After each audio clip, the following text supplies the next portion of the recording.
ईमानदारी से बताना दोस्तों कि आप जानते थे कि कुफ्र करने से निकाह टूट जाता है। कुफ्र करने से निकाह टूट जाता है, बीवी को छूना हराम हो जाता है, औलादें हराम पैदा होती हैं कुफ्र के बाद। यानी आप पहले मुसलमान थे, लेकिन आपने कोई ऐसी बात कह दी जिससे आप इस्लाम से खारिज हो गए। अब आपने कौन सी बात कही, ये उलमा से जुड़कर आप पूछें।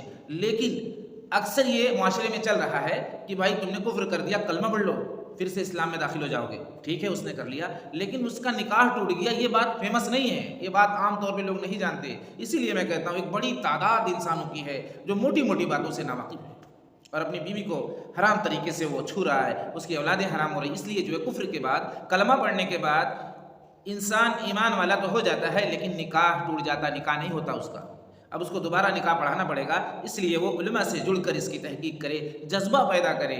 ये नहीं कि आज देखा जाएगा, कल देखा जाएगा, परसों देखा जाएगा। मौत आ जाती है दोस्तों अक्सर। इसीलिए मैं कहता हूँ चैनल से जुड़ने के लिए और वीडियो को शेयर करने के लिए, मैं अपनी शोहरत इज्जत के लिए नहीं कह रहा हूँ मेरे भाई।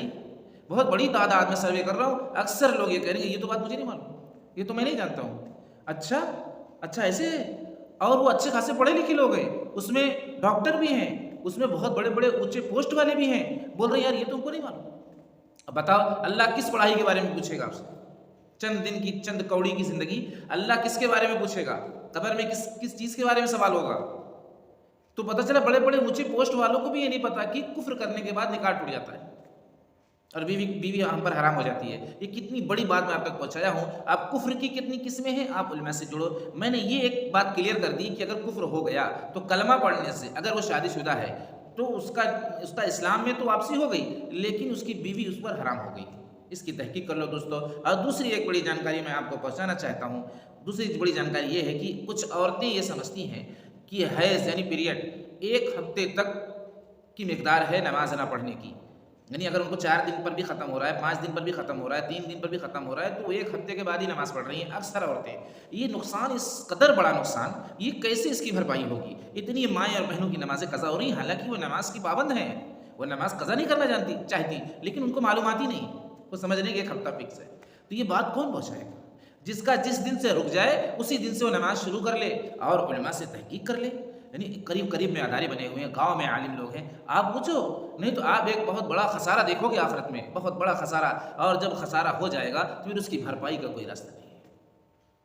फिर ऐसी टिकटिकी बधेगी कि पलक झपकेगी नहीं। यानी इंसान ऐसा हकबका जाएगा कि जैसे देखते हैं लोग ना, तो ऐसे झपकती नहीं है पलक, तो लोग बोलते हैं भाई क्या सोच रहे हो, आपकी पलक तक नहीं झपक रही है? तो ऐसा हमारे साथ होने वाला है कि पलक झपकेगी नहीं हमारी।